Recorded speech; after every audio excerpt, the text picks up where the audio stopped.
Absolutely. I don't think there's nothing I can share with William Ruto now.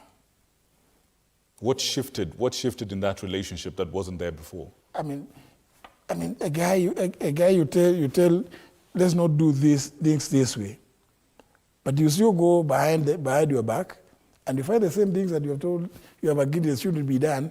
He's doing them. I mean, what kind of person is this? What's your view on some of your cabinet? And by the way, I don't, I'm always very measured. Yeah, I don't think whether there's anywhere ever during the campaign trail that I ever told Kenyans that this guy is going to deliver Kenya. I say that we are in a coalition. I always used to say we are in a coalition to deliver Kenya. So are you disowning your original support for him? No, I'm not. By that time, he was the presidential candidate. Okay. Yeah. So, and we were in a coalition, the Kenya Kwanza coalition. Yeah. Okay. So I had to be part of it to say that we, in this coalition, we intend to deliver the. I mean, you saw we had a very magnificent plan. The manifesto. The plan. And in fact, let me tell you, when I went to the office of the Attorney General, whenever the president would talk to me, I'll tell him, go to page 50, I think it was 56. Because I was delivering on the manifesto as regards to the state law office. I see. Yeah? I see. Because, I believe I like doing what I have committed to.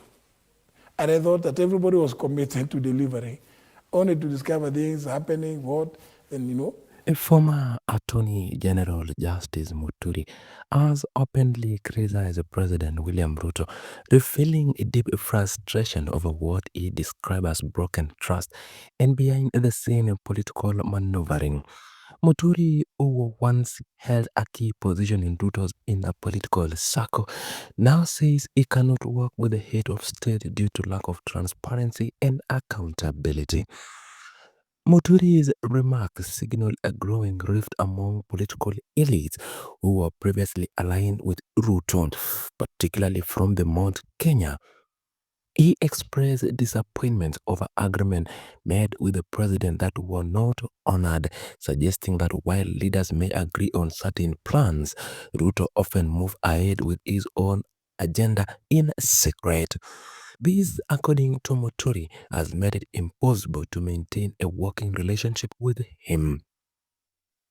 The former Attorney General also questioned the president's leadership style and personal judgment. He challenged the idea that one individual, especially a president, can act as though they are the ultimate authority without check and balance.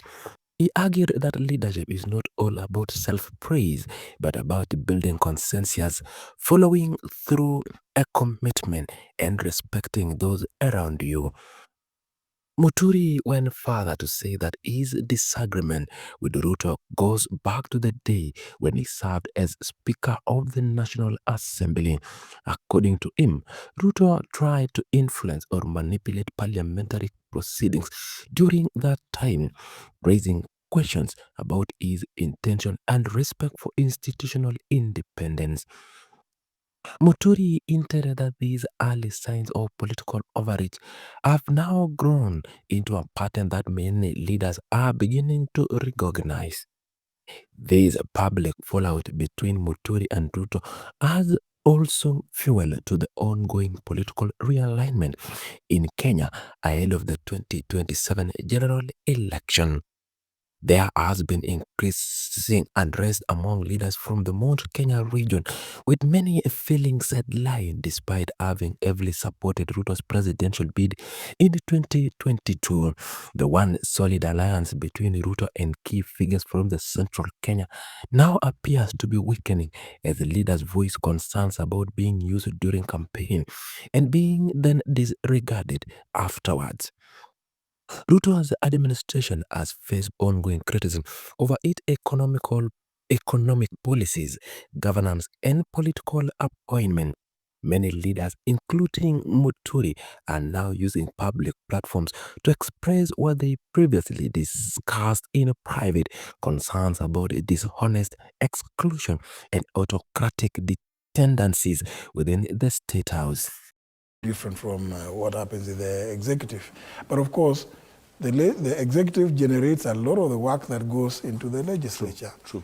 And you leave it. What I'm seeing is a commitment to people to say, look, Parliament should be led to do its work. Mm-hmm. In our 2010 Constitution, we set up accountability institutions, which we call the independent commissions. They should be allowed to function independently as they were expected to, or as they are expected under the Constitution. I see a commitment in the various meetings that we've held. And I keep, you tell people, you see, I notice this is not working, this doesn't work. And everybody will tell you, yeah, why should we interfere with the workings of independent offices? Why should we, for instance, also try to even imagine that we can interfere with the functioning of the judiciary? Mm-hmm. Sometimes you look at, you must allow a situation whereby, because we are not going to get angels, you must allow people to express themselves. And when people give you commitments and you say, yeah, maybe. So you're convinced that this is a team that will deliver the change that Kenya needs? I believe so. I believe so. What role would you like to play going forward for Kenyans and in that particular alignment? Any role that would be given to me, given that, of course, we are a big team, and we've said, those who are sincere, like myself, we've said, if any one of us is picked to be the flag bearer, yeah, the rest should support, yeah? And we've also said that we owe it to ourselves to appreciate and understand that the country called Kenya is bigger than any one of us. If you have that kind of commitment and conviction, then you are welcome to this side of the equation. Why should it be difficult? We are not a big team. We're not a very big team. Mm-hmm. We can be able to correct one another. And indeed, that's what we do. Okay. All right. Please, because the first thing is service to the people. Okay. Restoring the rule of law in the country. Restoring justice. Okay. All right. Appreciating that the country is in a difficult position. Okay.